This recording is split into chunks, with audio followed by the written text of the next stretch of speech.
मैं ये एक अजीब से टाइम पर लाइव कर रहा हूं just to let you all know, क्योंकि मैं अभी देख रहा हूं बहुत सारे न्यूज चैनल्स में क्या क्या आ रहा है। Rupali and I were crossing the street yesterday and a bike hit us. Okay, we both are fine. Rupali is under observation or all is well. I am good. छोटा सा जो भी चोट आया है वो आया है, but absolutely fine. Walking talking खड़े हो रहे हैं, सब कुछ हो रहा है, ठीक है। So just to let you know, this is just a message.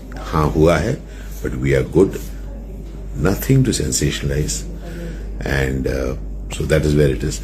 And the mobike rider का भी मैंने अभी पुलिस से पता किया है कि उसको भी होश आ गया है।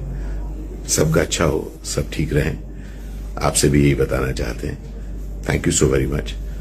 Please spread this video, let people know that we are well, और आपके बेस्ट विशेस रूपाली और मेरे हमारे साथ हैं। Thank you so much, and this family and people around, बहुत बहुत शुक्रिया। We are taking very very very good care by the emergency staff at Apollo, and just want to say thank you, और सबका अच्छा हो दोस्त।